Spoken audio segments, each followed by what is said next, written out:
So first, before we proceed with our assessment, we have to prepare our needed equipments or materials. So we will be using our tape measure and goniometer for our procedure. After that, let's start to introduce ourselves to our client and explain the procedure to the client. So good day, ma'am. My name is Musculoskeletal. I'm the student nurse from Cavite State University, and today po you are scheduled for your musculoskeletal assessment, where I will be needing your full participation, and I will be assessing your joints, your bones, and muscles. So, in certain parts of this procedure, I will be touching certain parts of your body. So, would that be okay for you, ma'am? Yes po. Okay. And after that, let's ask the patient to put on a gown and provide them with some privacy. Okay, so after providing them with some privacy, we can now proceed to our first assessment, which is assessing the gait of our client. So we will be checking for the gait, for the base, the stride, the arm swings, the posture, and the feet position, and also the weight bearing stability. Okay, so for this one, I need you to stand up po. Okay, and could you show me how you normally walk po? Okay, and then go backwards.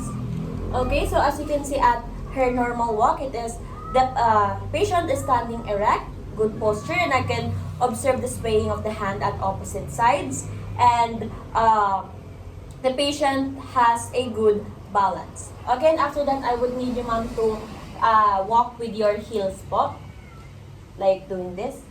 Yes. Okay, and then backward. Okay, and then now with your toe po. Okay, and then the other direction. Okay, and as you can see, the client can also walk in a heel-to-toe fashion without any difficulties. Okay, and lastly, let's test for your Trendelin, for the Romberg test po. So, I will need you to close your eyes and I will just be measuring your balance po. Okay?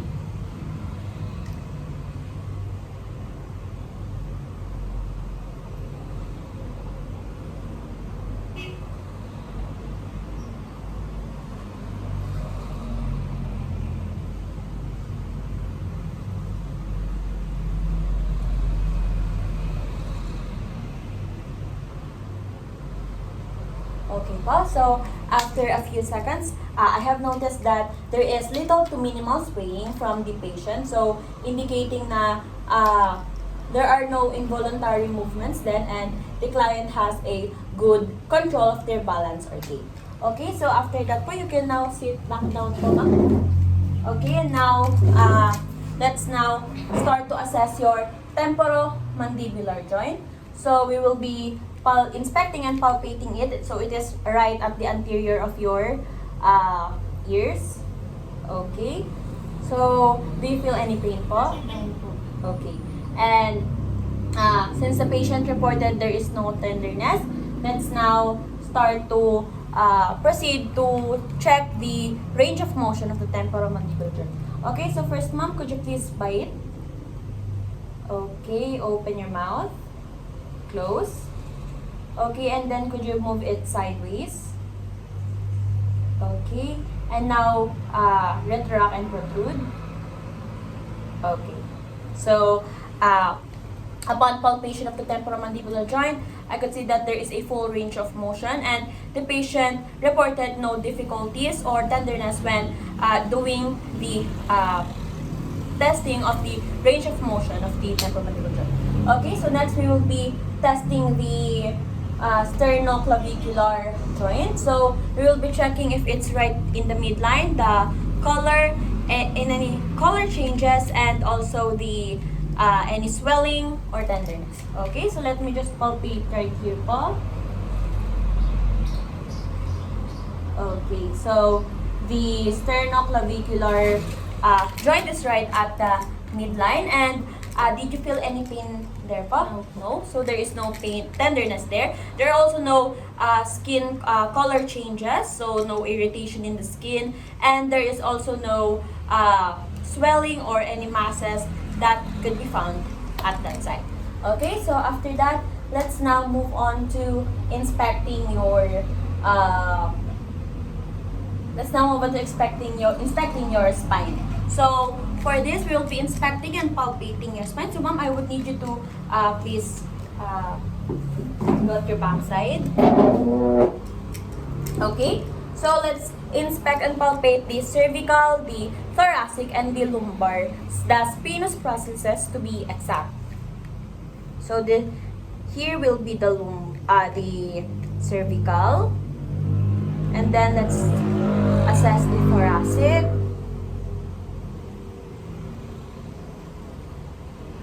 and the lumbar. Okay, and do you feel any pain or tenderness po? No, so the patient reported no tenderness upon palpation. So now let's move on to checking and observing the range of motion of the cervical. So ma'am, could you please repeat this po? Okay, let's start with your cervical. So please follow my instructions. Turn your head here, and in the opposite side, up, and then down. Do you feel pain anywhere? No. No. Now let's start to assess it with resistance. Okay, so please put your head to the other side. Okay, and now the other one.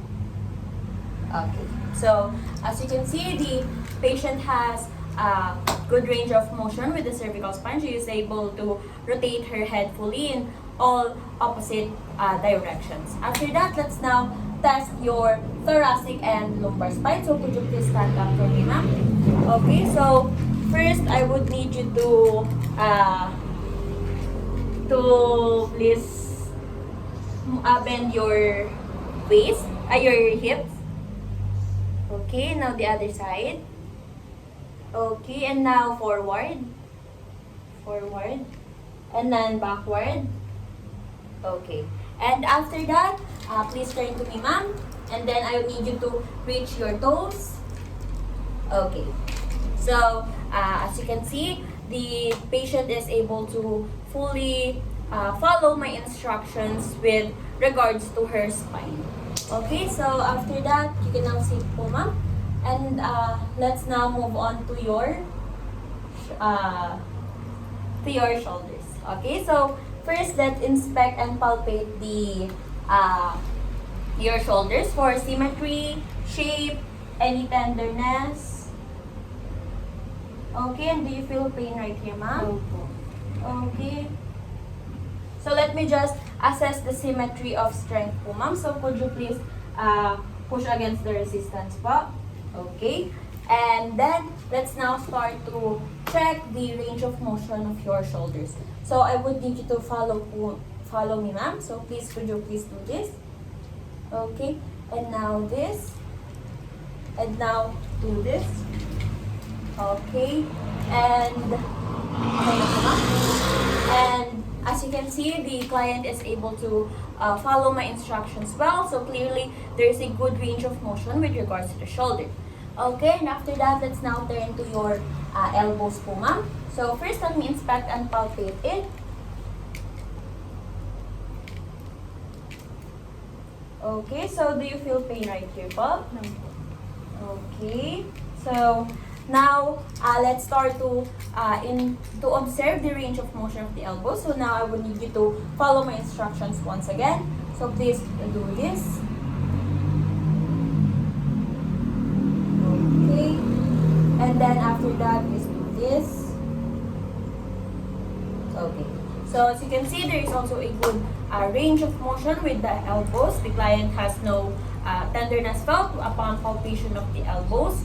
And then after that, there is also symmetry of strength in both elbows. Okay, so now after that, let's move on to your wrist area po. So first, let me just inspect and palpate it. Do you feel pain here? Okay, let's check right here. No pain? Okay. So, now we will be checking the range of motion for your wrist. So, first, I would need to do this, again. Okay, and after that, please rotate it. Okay. And as you can see, there is also a good full range of motion. There is no tenderness felt. And now let's test for the carpal tunnel syndrome. Okay, ma'am? So let's test for the carpal tunnel syndrome. So I would need you to do this. Okay? And do you feel any pain right here? Right here? Okay. Okay, so after our wrist, let's now move on to the hands and fingers of my client. So first, let's inspect and palpate it for any swelling, nodules, tenderness. No pain, ma'am? No. Okay. Now the other one.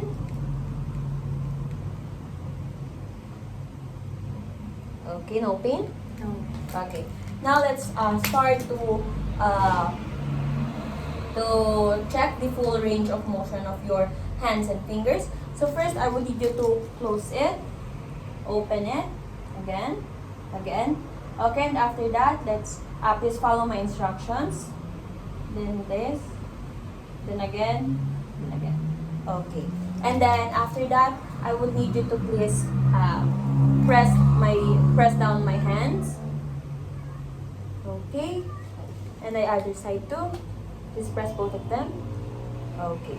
So there is a symmetry of strength in both hands, although there is quite a larger or greater force at the right hand, meaning that the client is right-handed, and there is also a full range of motion with regards to the fingers of our client. Okay, so after that, let's now proceed to the assessment of the client's hips. Okay, so for now, ma'am, I will need you to go here. So I will need you to do the full supine position.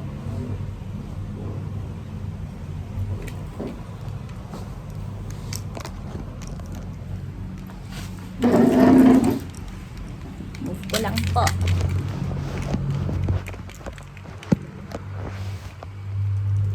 Okay. So now, ma'am, I will be inspecting and palpating your hips.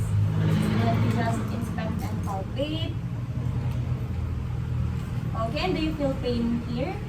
No. Okay. And now, let's start to check the full range of motion of the hips of the client. Okay, so I will just do this. Do you feel pain? The other side.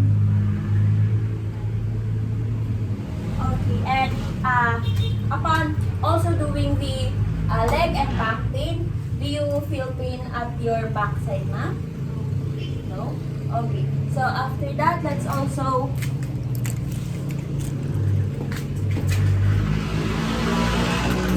start to proceed with the inspection of the length of the leg of the client.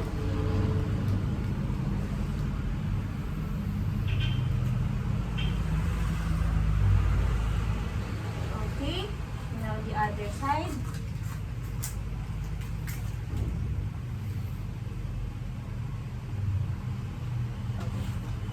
So, upon inspection of the length of the legs of my client, I can see that it is all symmetrical, so there is no abnormalities or deformities within the legs of my client. Okay, so additional for this one, let me just also check again your hip range of motion pa. Do you feel pain?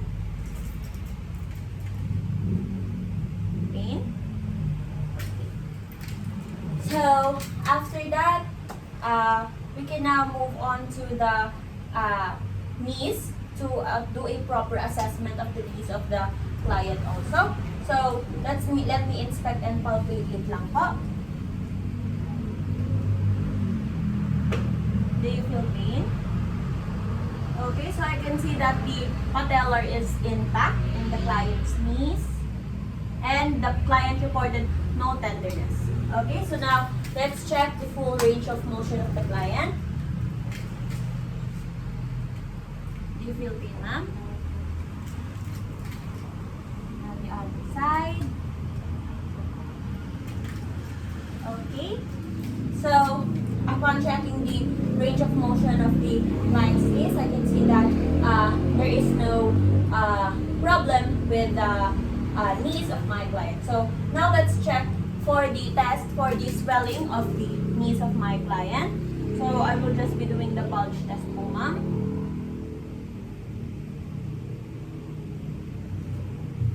Only one. Okay, and then the other test po.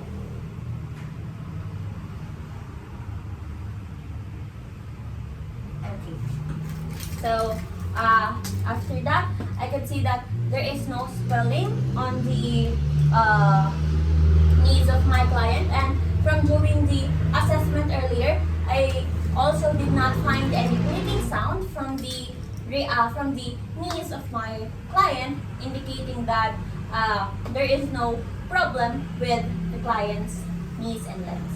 Okay, so now let's move on to the ankles and feet of my client. So ma'am, I would need you to sit na po. Okay, so first, let me inspect and palpate.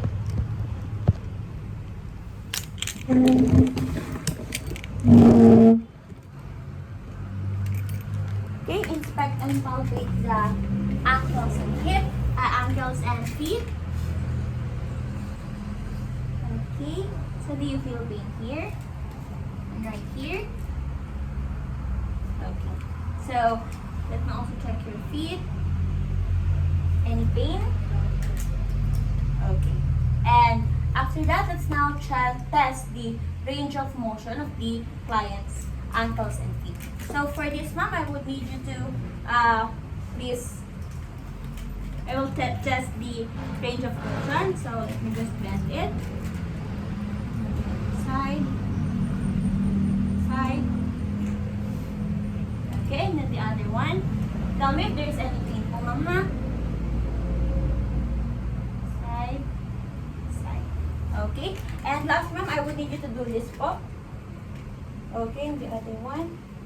Then the other side din po. And there is no pain po. No pain po. Okay. So after that, let's start to document the findings and also perform hand hygiene.